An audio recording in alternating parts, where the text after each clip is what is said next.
experience getting a chance to hear Coach Bowden, and obviously the knowledge that he had and the career that he was able to put on display for so many years. And you're truly one of the all-time greats in not only in the game of football, but in all the sports. And I think even just sitting there listening to him today, that is the almost the perfect picture of what a leader is all about. Today, I'm honored for the opportunity to come and talk to you. We're going to get into a couple different things. How we utilize analytics. I think analytics have definitely been changing the game in how we operate and the knowledge, the information and knowledge that we possess. We're trying to give ourselves an advantage to be able to put our players in the best position to be successful. But one of the things I want to start off with is kind of our message.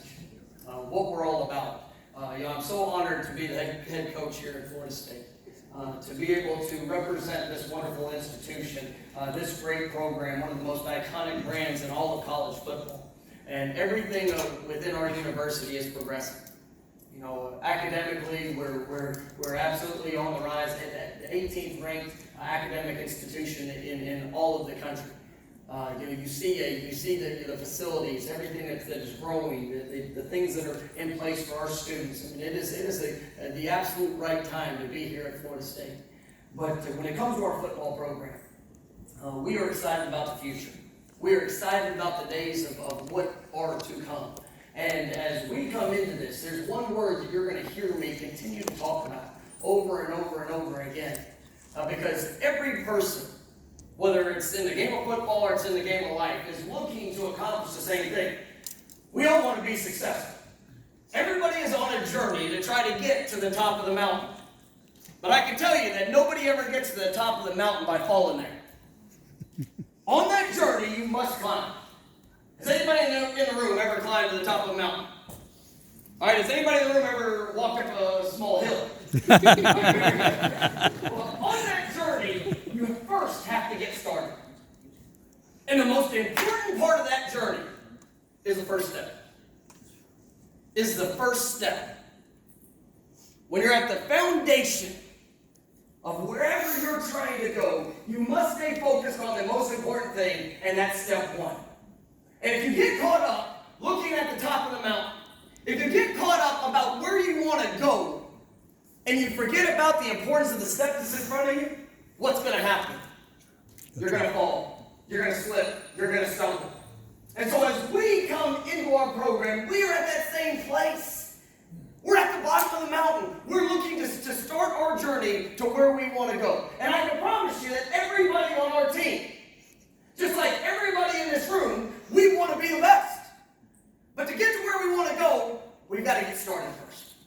And so as we talk about this word, and the word is climb, it is an acronym for us that we use to be able to stay focused on the 5 things that I think are absolutely critical for us to get to that point of being able to elevate back to where we want to go. And I will tell you that I know today is a lot of dealing with numbers, analytics, right? Obviously, how to put yourself in the best position based off numbers and data to be in the best position to be successful. But I'll tell you, and Coach Bowden said something to me, it was incredible when he was talking. All right, the one thing data doesn't have is this right here. Is a heart. And I believe that if you can build both, if you can build what you know here and utilize that same information with what you have right here, it puts you in an incredible advantage for what it takes to be successful. So when we talk about this word climb, it starts with the C, and that's commitment. I think anybody that's ever been a part of a team or an organization, that word gets used. I truly think it's one of the most overused words in probably any sport, because most of the time people talk about commitment and they don't really even know what they're committed to. Right? Our focus every single day within our Seminole football team is to make sure that we understand what we're committed to. We're going to talk about the Seminole family. Right? And having a family-style approach to everything that we do. And to be led by family-style Because every player that I have on my team has a different background. Everybody has their own unique journey. But the values of what make up a family, man, they are the same no matter what your story was. Man, my mom, she had me when she was 16 years old. When I was growing up, I had 8 stepdads. There was something that was always constantly changing in my home life. The one thing that was absolutely consistent for me was I was involved in the game of football from the age of 5 until today. And I've always been blessed to be around unbelievable coaches that poured into me as a young man, right, to help develop me into the man that you see today. And the values that I've experienced through all of those relationships truly come down to this. Right? If you want to be a great leader, man, you've got to serve others. Man, Coach Ryan said something that was incredible. If you want a great leader, you've got to be the example. My number one job here as the head coach of Florida State is to serve our student athletes, to set them up with a structure of what it is to be successful, to establish a standard of excellence in every aspect of what we do, and then to hold them accountable to doing the things that they say they want to accomplish. That's how you serve somebody. Everybody in this room wants to be successful in whatever field you aspire and dream to be in. Are you willing to hold yourself accountable to what it takes to get there? Man, if you want to be a leader, you've got to be able to be the example in that, and then to inspire others, right, to do the same things for themselves. So service is critical to those values of what we stand for. Right? As a sacrifice. Man, every family is made up of loved ones that will sacrifice for each other to see them have success. Right? A part of our team and that commitment that we have is that we want to sacrifice for each other. We want to sacrifice for what we love, for who we get to do it with. And then the last value is respect. You know, a lot of people, you ask me, I've got a 5-year-old daughter. Okay, and let me tell you, she moves down here tomorrow, so all of Tallahassee better watch out. Okay? But people ask me, say, Coach, what do you want? What do you hope for your daughter? Coach, what do you hope for your football team? It's the same answer. I want to be able to help raise that little girl and help raise this football team. That when she goes through her journey, that she lives a life that is respectable. Where she respects herself, she respects all the relationships, but she lives a life that's respectable. Coach, what's your goal for this year? What's your objective? How many wins do we have to have for it to be a successful season? I can tell you that if we can maximize the potential that we have as a football team, each and every one of us, every single day, pour everything we have into it, and we can do it in a respectable manner, I believe that that's an outcome that we can all live with. Because I will put no limits on what our team can accomplish. I'll put no limits to where we can go. Because we're going to do it the right way, and we're going to do it in a way that one, shows respect and is respectable by the course of our actions. But that's what we're committed to. That's the foundation. Right? The L, little things. The very first day that I got the job here, I walked into the team meeting room, and I told David Coburn, our athletic director, that this was something that was very important to me. The minute that I got off the plane, I got over to the facility, and I wanted to meet with my team. With, I think it was over 105, 110 players that did not pick me. They had no say in it. It was not their choice. But I got an opportunity to come in and pick them. And say yes to them, to be a part of them. And whenever I came into that meeting, I talked to them about some of those values that I just shared. I talked to them about what we can expect this program to look like. But then I asked them a question. I said, how many of you guys want to play in the National Football League? I think there was 105 players in the room. How many hands do you think went up? 105. Wrong. 210. Every hand went up. Because every one of our kids want to vision themselves being successful. And I told them to stop. I told them to stop. Look to the right and look to the left. The numbers say that 3% of you will go to the National Football League. What are you willing to do to separate yourself? Little things make big things happen. Why we're sitting in here today? Because we're going to look at things from an analytical approach to try to create an edge. When we talk about little things, it's the details, it's the focus. What is everybody else willing to overlook that we can put our attention to that's going to give us the advantage? Virtual reality, right? Analytical data, right? Little things are critical on our path to success. Intensity. Man, every single day you get out of that bed, have a purpose, have a passion. Man, I don't know if you can tell, you've been around me for 5 minutes. I'm intense about everything that I do. I am so fortunate for the opportunity to have the job that I have, to be able to represent you, to be able to represent this community, this university, this state. Man, why ever waste a day going through the motions? Man, have a purpose and a passion for what we get to do and who we get to do it with.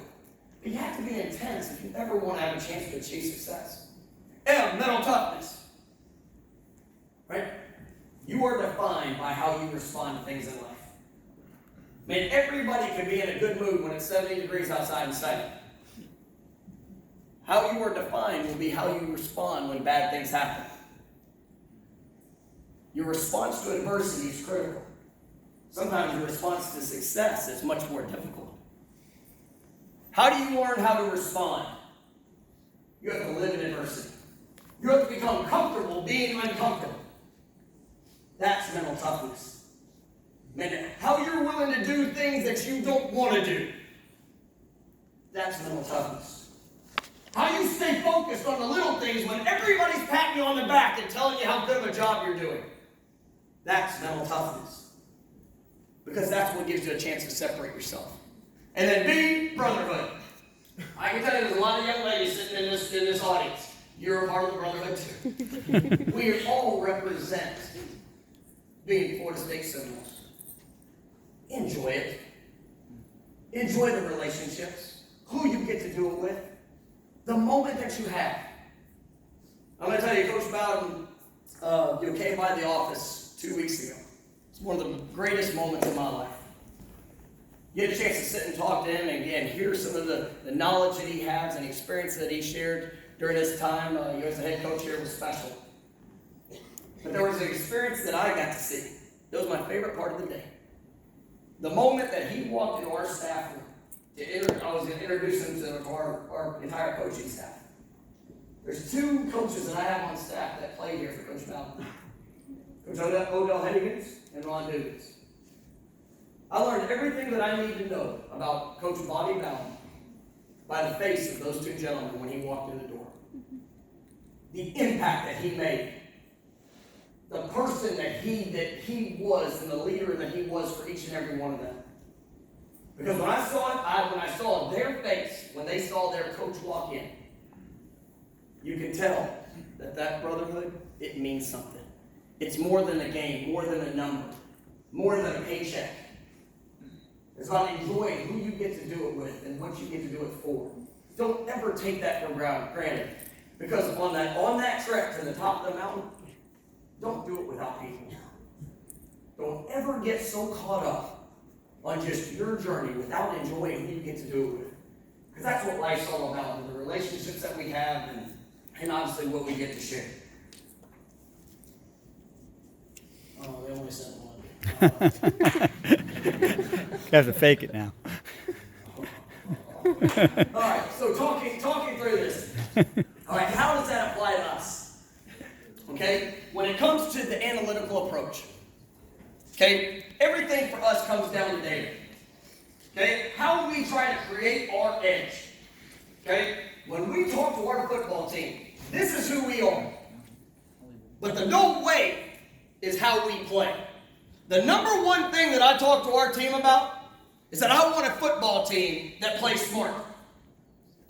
How do I want us to play? Smart. Smart. Because Coach Bowden talks about a 4-4. Has anybody got a chance to stand next to a 4-4 running a 40? It is really, really fast. You can feel it. Okay? But if you ever watch a 4-4 running in the wrong direction, what is it? Slow. Playing is critical. Because you can have all the physical talent in the world, but if you're not heading in the right direction, it doesn't matter. So our number one focus is we want a football team that's going to play smart. Because when you play smart, it gives you an opportunity to then play fast. If you can play fast, then you have an opportunity to play physical. What did Coach Bowden say the two factors he looks for when he was recruiting? Speed and hitting. Speed and willingness to Hit. Right? Well, I want to make sure that we've got guys that can use this. Then they can use what the good Lord blessed them with. And then, yes, I like it when they do that. But we're going to play smart, we're going to play fast, we're going to play physical, and then we're going to finish. We're going to finish. Because that's an old way. Because what in the world would you ever want to be a part of that you didn't have a passion to finish? Whether it's academically, maybe whether it's what you're doing on the field, I mean, give me everything that you have to put yourself in a position to be successful. Okay? So how does that utilizing that knowledge, well, what does that look like?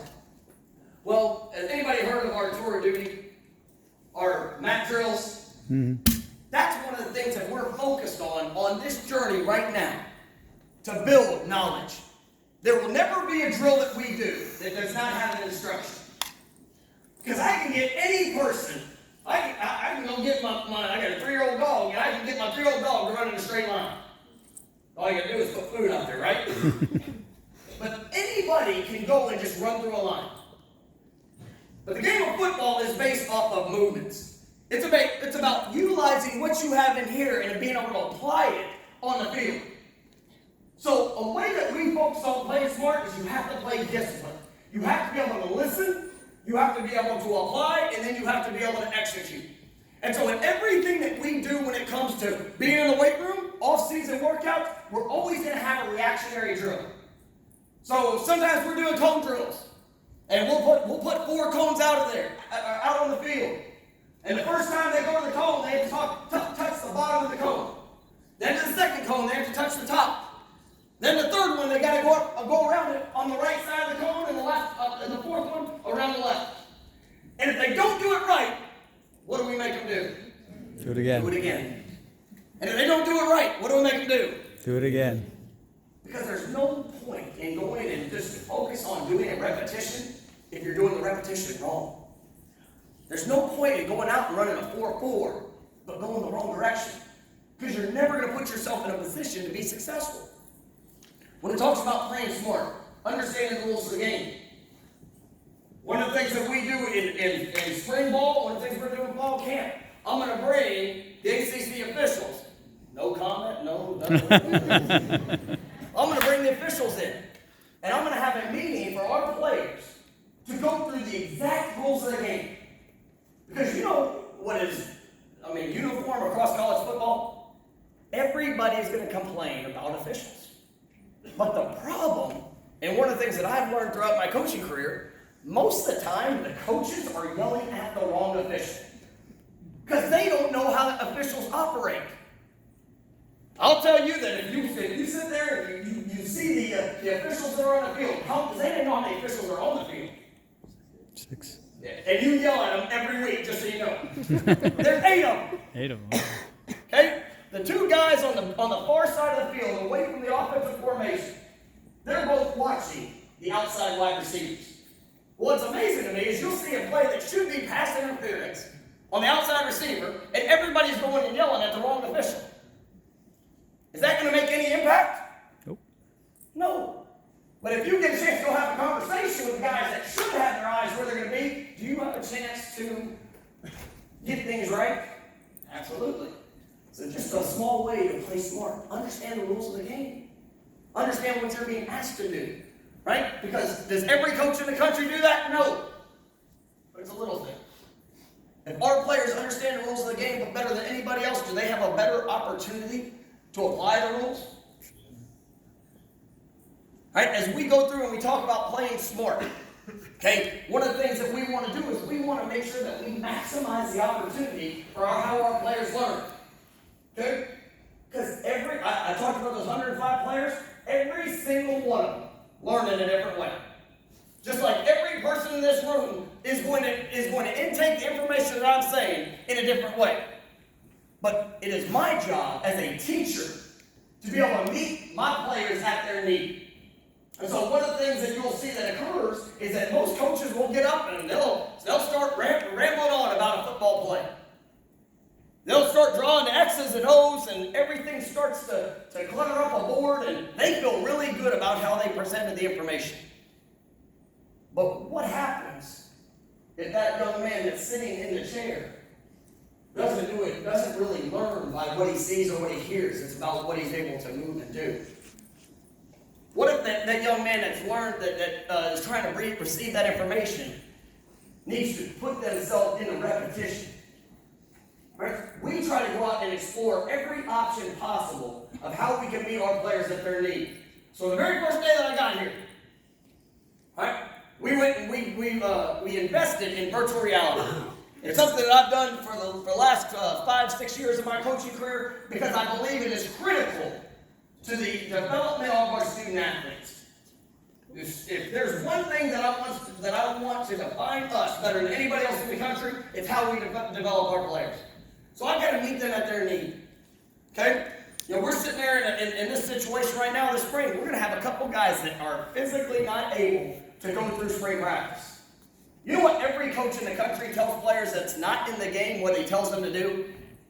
Get a mental rep. Anybody ever heard that before? All right, anybody that's ever played, you should be getting mental reps. The problem with all mental reps is when you're not on the field going through it, where are you supposed to stand? Sideline. On the sideline. How do you get a mental rep when you're not even getting the real perspective of what you're about to see? So we try to institute virtual reality, right, where we'll put a shock-resistant camera on the top of our quarterback's head, or top of his helmet. We'll put it on the back of our safety on the defensive side of the ball. Because we're going to record everything that they do so that whenever we get done with practice, right, we can have the players that were not able to go through it, they come in, put virtual reality goggles on, and they're able to get the visual rep and experience based off what somebody else saw. Because one of the things I tell our players all the time, no matter how big they are, no matter how fast they are, knowledge is our greatest talent. Say that with me. Knowledge is our greatest talent. Because everybody sitting in here has a different skill that is probably your strength.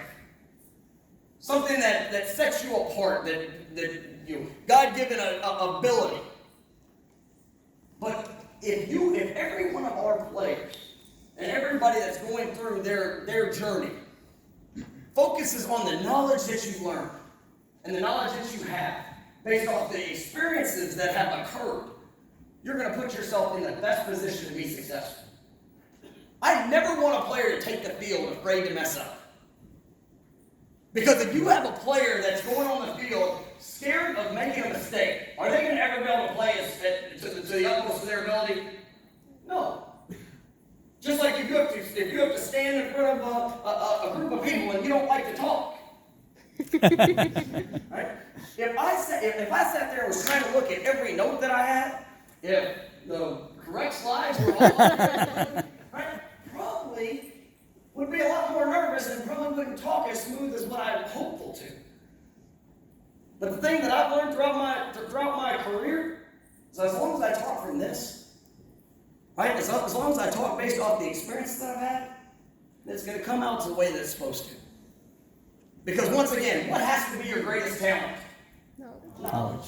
And if we can get 18 to 22-year-olds to buy into that, right, to learn from every experience that they've had, good and bad, then you have a chance to put yourself in the best situation possible.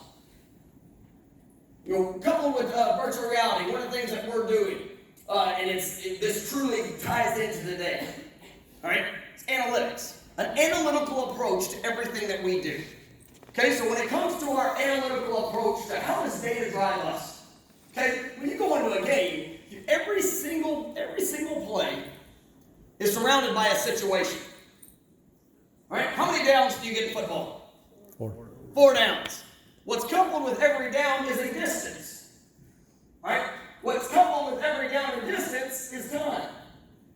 All right, there's a lot of other factors that go into that. Timeouts, right, field position, where you are on the field. all the factors that you must tabulate in your mind to put your players in the best position to be successful. One of the things that we do is we take an analytical approach to every aspect of what we do. Going into a game, we basically grade, right, what is the overall skill set of each offense, each defense, the strength of the kickers, the strength of the special teams, and we put together a formulated plan of how aggressive we want to be in each situation. Because 4th down and 3 on the positive side of the field, right, if you're up 6 points, is going to be different than 4th down and 3 on the negative side of the field, down 7 points. Every situation is going to have different data that drives it to what is the best mathematical approach to the game. Right? Does anybody know what the percentage of 2-point plays, success rate of 2-point plays? Slightly over 50. Right? It's right at, give and take each year, right at 50%. Right? Right at 50%. So, one situation that could come up. Good job, too. All right, you're down 14 points. You're down 14 points. You score a touchdown. How many points do you get? 6. Okay, so now you're down how many? 8. Eight. You're down 8. Everybody has a choice. If you're in the 4th quarter, you know what data tells you that you should do? Analytical data tells you what you should do. Should you go for 1 or go for 2? 2. Go for 2.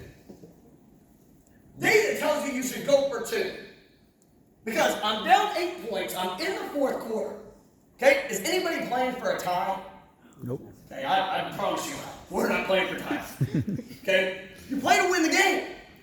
And so, if you're down 14 points, you score a touchdown, you get it to 8.